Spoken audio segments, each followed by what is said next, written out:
जिंदा हूं इसलिए कि मुझे तुमसे प्यार है। जिंदा हूं इसलिए कि मुझे तुमसे प्यार है। सूरत जरा दिखला दे, ये दिल बेकरार है। सूरत जरा दिखला दे, ये दिल बेकरार है। सदके तेरी अदा के चमन के बहार के, सदके तेरी अदा के चमन के बहार के, दुनिया की हर खुशी तेरे रुख पे निसार है। दुनिया की हर खुशी तेरे रुख पे निसार है। मैं मुतमईन हूँ यार की निस्बत से इसलिए, मैं मुतमईन हूँ यार की निस्बत से इसलिए, इस दिल के गोसे गोसे में, इस दिल के गोसे गोसे में तस्वीरें यार है। इस दिल के गोसे गोसे में तस्वीरें यार है।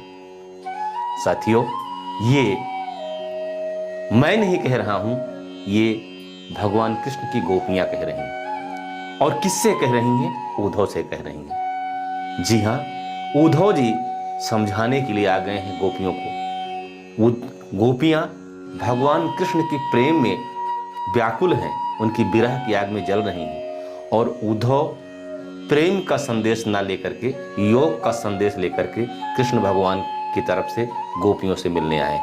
वस्तुतः कृष्ण भगवान उद्धव को उनकी औकात बताने के लिए गोपियों के पास भेज दिए।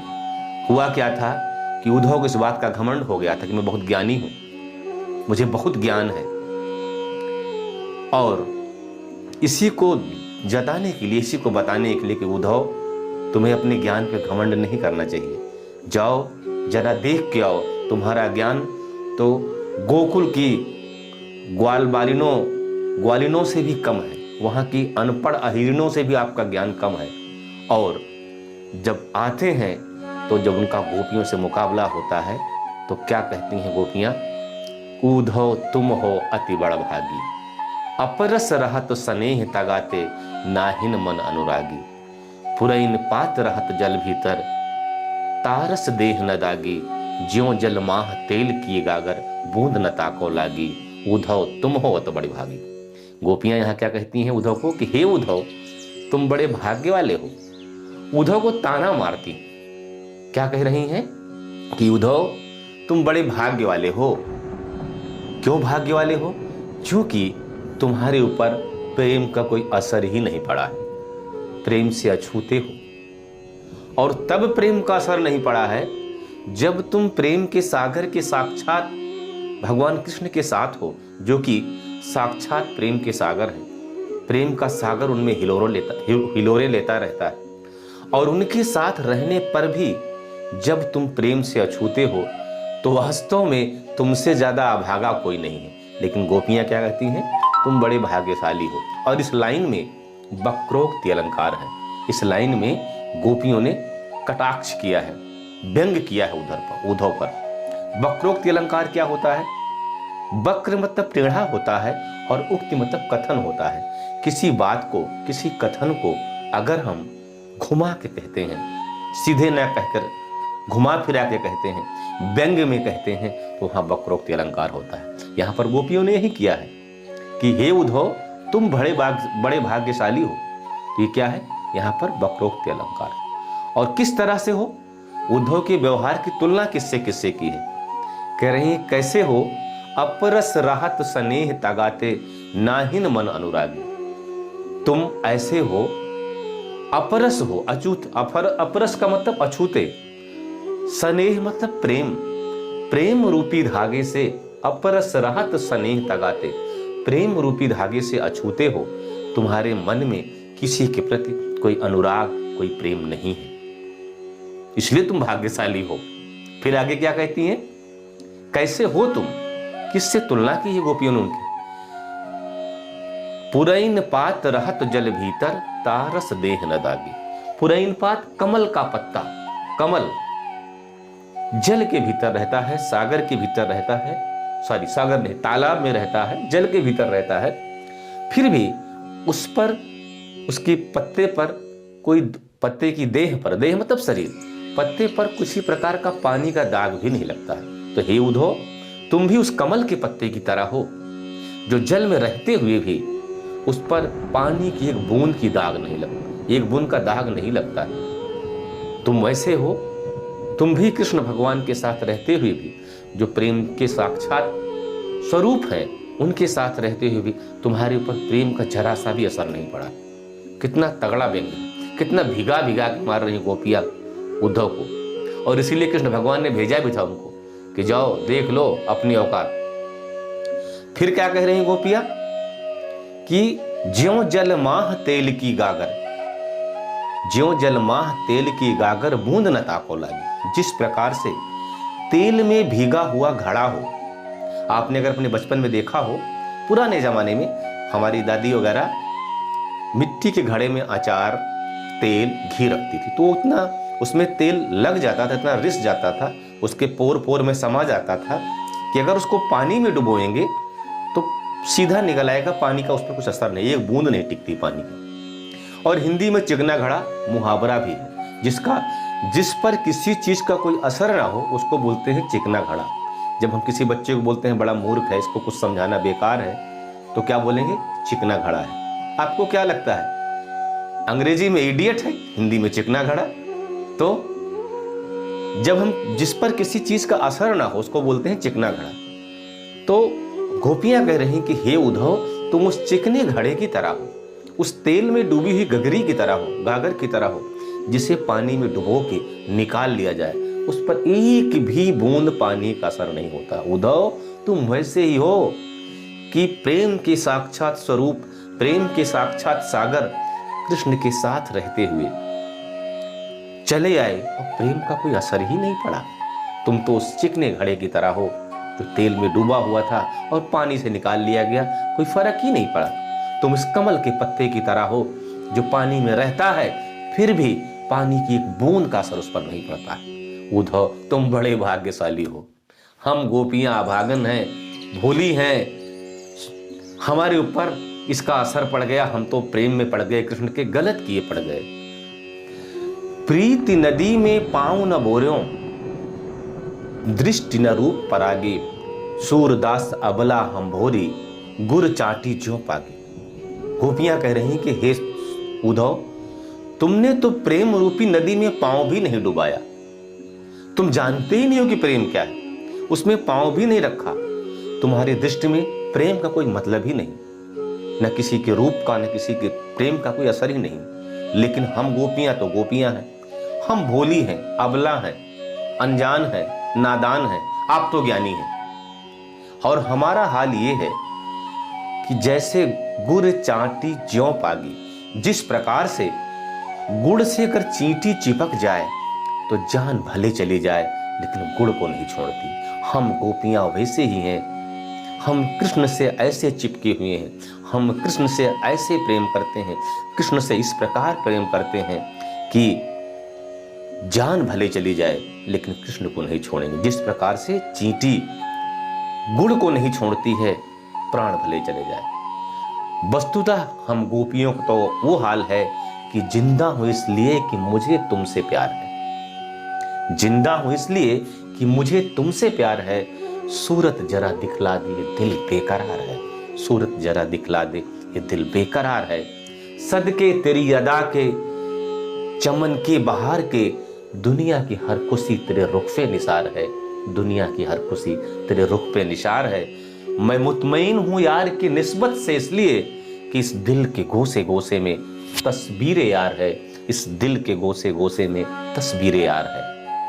गोपियों का यह हाल है। और अब प्रश्न की बात बता दूं, मैंने तो बताया नहीं कौन सा क्लास है भाई। सीबीएसई बोर्ड 10 क्लास के कोर्स में है और आप देख रहे हैं हिंदी स्टार विद सुरेश कुमार। और अगर चैनल पर नए आए हों तो सब्सक्राइब कर लीजिएगा, वीडियो अच्छा लगे दोस्तों को शेयर कर दीजिएगा, लाइक कर दीजिएगा, कमेंट कर दीजिएगा, सब कुछ कर दीजिएगा, लेकिन वीडियो देखिएगा और अच्छे से पढ़िएगा। अब देखिए इसमें है क्या। अगर हम आपकी परीक्षा के दृष्टिकोण से, अभी तक मैं आपको जैसे गोपियां भगवान कृष्ण के प्रेम में डूबी हुई, वैसे मैं इस पद जो आपके कोर्स में है इसकी भावना में डूबा हुआ था। इस क्या कह रहा है, एग्जाम में तो आप कुछ भी लिख देंगे, सब किताब में गाइड में लिखा है, लेकिन मैं आपको इस पद का, इसकी भावना का, इसके एहसास को एहसास दिलाना चाह रहा था। क्योंकि आप देखेंगे तो हमारा लोगो भी है, सीखो हिंदी हृदय से। अब हम थोड़ा परीक्षा के दृष्टिकोण से भी बात कर लेते हैं। अगर आपसे परीक्षा में पूछा जाए कि इस पद में जो अभी हमने पढ़ा कौन सी भाषा का प्रयोग है? 4 ऑप्शन दे दिया गया, अवधी भाषा, हिंदी भाषा, संस्कृत भाषा, ब्रज भाषा, ग्रामीण ब्रज भाषा। तो सही आंसर क्या होगा? ग्रामीण ब्रज भाषा। इस पद में सूरदास ने ग्रामीण ब्रज भाषा का प्रयोग किया है। एक और प्रश्न लेता हूं, इस पद में कौन से रस का प्रयोग हुआ है? वात्सल्य रस, वीर रस, श्रृंगार रस, वियोग श्रृंगार रस, संयोग श्रृंगार रस। मैं 5 ऑप्शन दे दिया, आंसर क्या होगा इसका? वियोग श्रृंगार रस। एक और सवाल लेता हूं, प्रीति नदी में कौन सा अलंकार है? तो जब हम व्याख्या करें तो हमने आपको बताया था कि प्रेम रूपी नदी, तो जहां रूपी आता है वहां रूपक अलंकार हो जाता है। मैं इसी तरह से तैयार किया हूं, बाकी रूपक अलंकार की परिभाषा पढ़ लीजिएगा, मेरे वीडियो में देख लीजिएगा।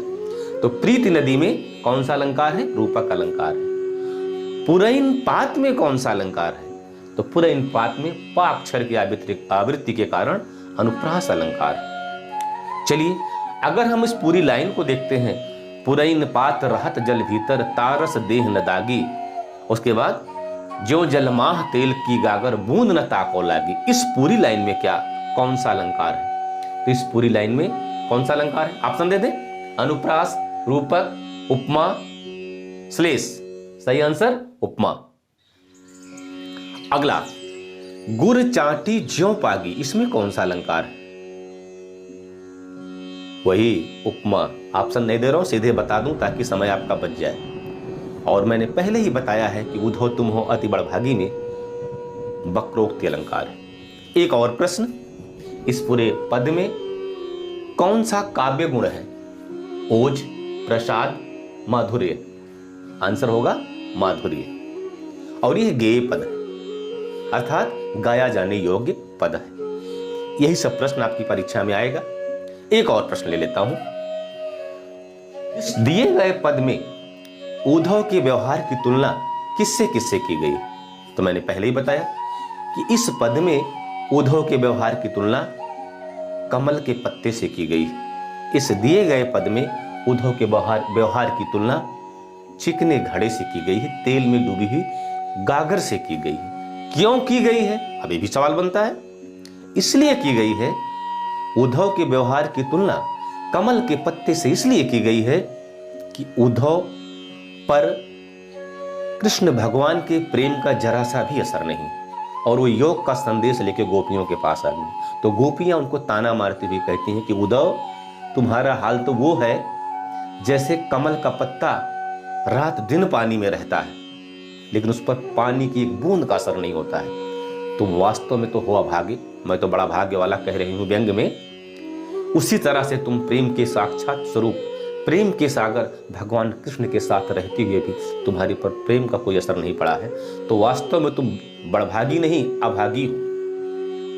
और तुम्हारा हाल तो वैसा है जैसे तेल में डूबी हुई गगरी हो, तेल में डूबा हुआ घड़ा हो, उसको पानी में डुबाओ तो पानी की बूंद का असर नहीं होता है, वैसे तुम हो भगवान कृष्ण के साथ रहते हुए, करुणा के सागर, प्रेम के सागर, दया के सागर के साथ रहते हुए तुम्हारे ऊपर प्रेम का जरा सा भी असर नहीं पड़ा है। तुम उस चिकने घड़े की तरह बड़ा भिगा भिगा के जूता मार रहे हैं। भाई हमें तो बड़ी शर्म आ रही, पता नहीं आप लोगों को आ रही कि नहीं आ रही है।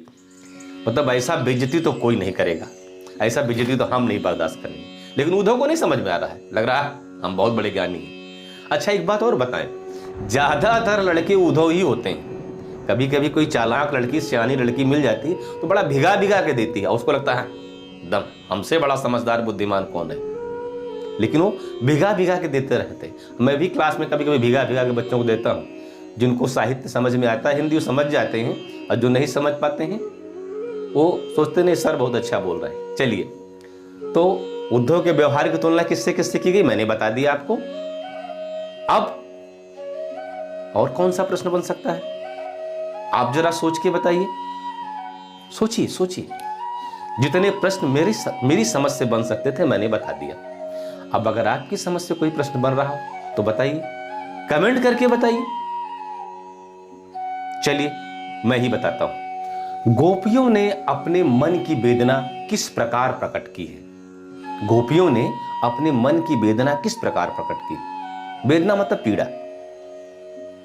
अब गोपियों ने अपने मन की वेदना ही तो पूरे पद में प्रकट की है। और कैसे प्रकट की है भाई?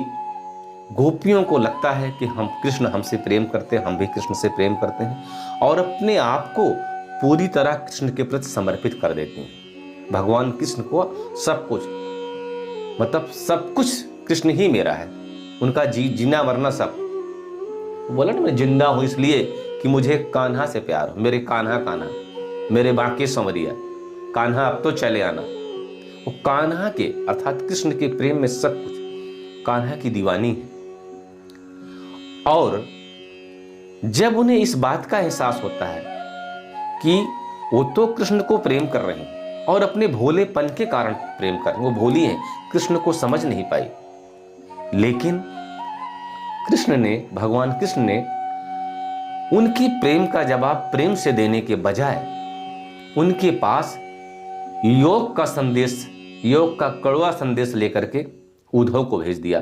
तो गोपियों को ऐसा लगता है जैसे मैं छली गई हूं, मेरे साथ छल हुआ है। जाहिर सी बात है भाई, आप किसी को बहुत प्रेम कर रहे हो, दिल से प्रेम कर रहे हो, सब कुछ उसी को समर्पित कर दे हो, जीना मरना उसी के संग हो, और आपको प्रेम के बदले योग का संदेश भेजे कि नहीं ये काम करो, तो आपको बुरा लगेगा ही। तो वही गोपियां कहती हैं कि हमारा हाल तो उस तरह से है जैसे गुड़ से चिपकी हुई चींटी है, वो प्राण भले त्याग दे लेकिन गुड़ को नहीं त्यागती है। हम गोपियां भी वैसे ही हैं कि हर हाल में कृष्ण को ही पाना चाहते हैं, कृष्ण के अलावा हमें दुनिया में कुछ दिखता ही नहीं। और वो कान्हा जिनके प्रेम में हमने अपने आप को समर्पित कर दिया है, वो प्रेम का संदेश देने के बजाय इस कलमुहे उद्धव से योग का संदेश भेज दिए हैं। और योग का संदेश तो जैसे लग रहा है कि करेला खा ली हूँ, कड़वी ककड़ी खा ली हूँ। तो गोपियों को लगता है कि मैं छली गई हूँ, और इस प्रकार से गोपियाँ अपनी वेदना प्रकट करती हैं। इस पद पर जो भी प्रश्न बन सकता था, जो है आपका, मैंने सारा बता दिया। मेरी समझ से अब ज़्यादा कोई प्रश्न बन नहीं पाएगा, बनेगा भी घुमा फिरा के, तो मैंने इतना समझाया कि आप लिख लेंगे। अगले पद को हम अगली वीडियो में लेके आते हैं। वीडियो अच्छा लगा हो तो लाइक कर दीजिएगा, दोस्तों को शेयर कर दीजिएगा, और वीडियो पहली बार देख रहे हैं तो सब्सक्राइब करना मत भूलिएगा। ऐसा करके आप हिंदी के प्रचार प्रसार में अपना अमूल्य सहयोग देते हैं, हमारे हौसले को बढ़ाते हैं। तब तक के लिए जय हिंद, वंदे मातरम।